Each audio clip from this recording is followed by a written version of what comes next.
Գտնվում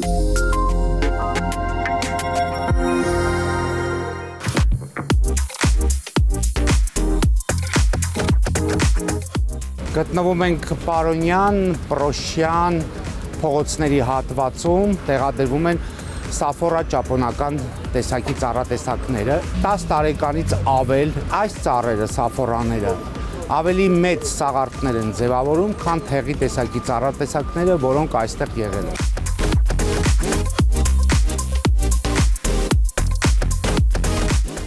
Ծրագրում են նաև Կևյան,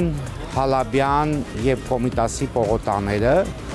սակայն այս գարնանը մենք կհասցնենք իրականացնել այդ երկու փողոցներում և միգուցե հնարավոր լինի Հալաբյան փողոցի ինչ-որ հատվածում փոխարինման աշխատանքները կատարենք։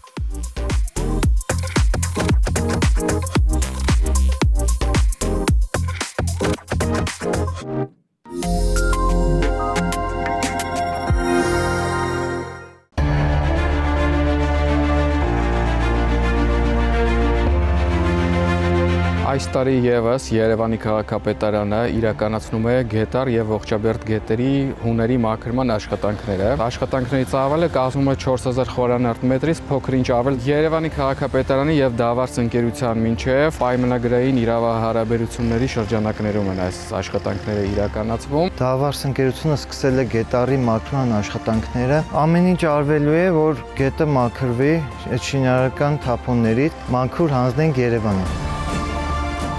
Աշխատանք սկսում ենք առավոտ ժամի 9-ից, գետից հիմնականում դուրս ենք անում թափոններ, շինաղ, բնակիչներին էլ կհորդորենք չախտոտեն։ Այս ծրագրի կարևորությունը հանդիսանում է իր բնապահպանական եւ սանիտարական բաղադրիչով վարչական իրավախախտումների վերաբերյալ օրենսգրքի համապատասխան հոդվածներով սահմանվում է աղթափելու համար տուգանք եւ ցանկանում են բնակչությանը հորդորել, որպեսզի գետերում եւ գետերին հարակից հատվածներում չթափեն աղբ եւ տարատեսակ իրեր։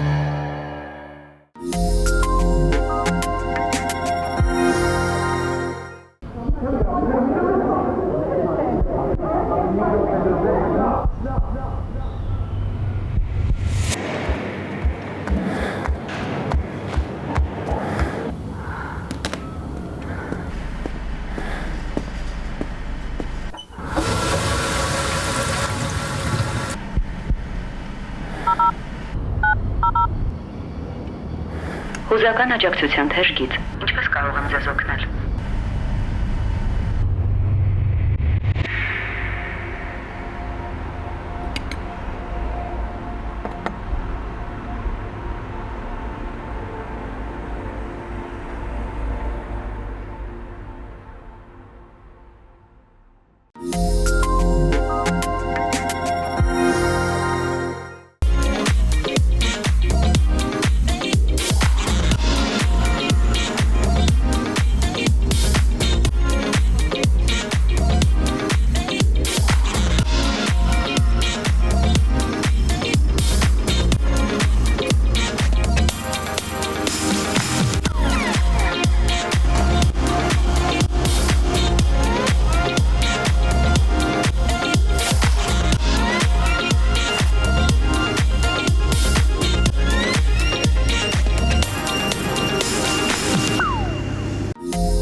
Այստեղ ունեցել ենք մի մանկապարտեզ, որի շենքը շատ հնամաշ էր արդեն,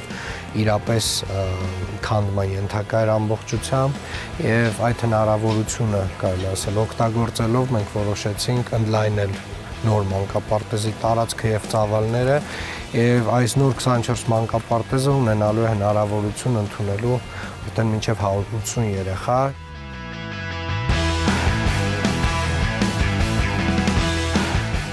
Ամեն ինչ արվում է նորագույն ստանդարտներով եւ իրականում մեր իսկ շինարարությունները պետք է լինեն ամենաօրինակելին, որպեսզի մասնավորը նույնպես այդ օրինակից հենց ինքը օրինակ վերցնի։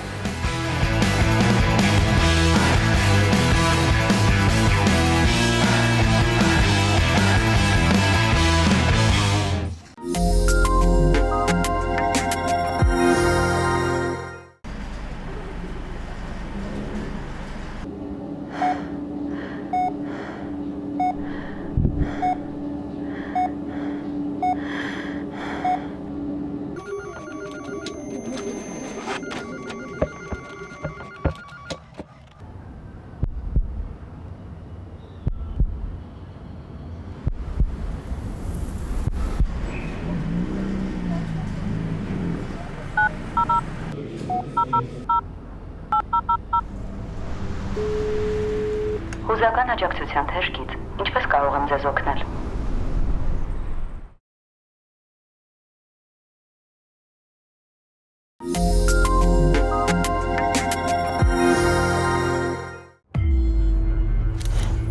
Երևանցու համար ծառը պարզապես կանաչ չէ։ Դա ամառային արևից բախստվեր է։ Մանկության հիշողություն, մաքուր օդ։ Բայց կան բաներ, որոնք մնում են աննկատ։ Երևանի թեղիները հիվանդ են։ Նրանց ներսում հենց բնի մեջ հազարավոր նեմատոդներ են, փոքրիկ որդեր, որոնք սնունդ են քաշում ծառից կամաց թուլացնելով այն։ Երբ ծառը կորցնում է իր դիմադրողականությունը, սկսվում է հաջորդ փուլը՝ թեղու, տերևակեր եւ միջատների հարձակում։ Նրանք ոչ միայն կերակրվում են տերևներով, զգալի կրճատելով տերևային զանգվածը, այլև ներթափանցում են տներ, առաջացնելով ալերգիկ եւ այլ խնդիրներ։ Այո, հաճախ հարց է հնչում. ինչու չեք բուժում։ Քիմիական բարձր չափաբաժիններով մշակումը նշանակում է թունավոր նյութեր եւ ռիսկեր մարդկանց համար։ Այն անվնաս չէ եւ չի հանգեցնում ձեր եւ իմունիտետը կորցրած ծառերի առողջացմանը։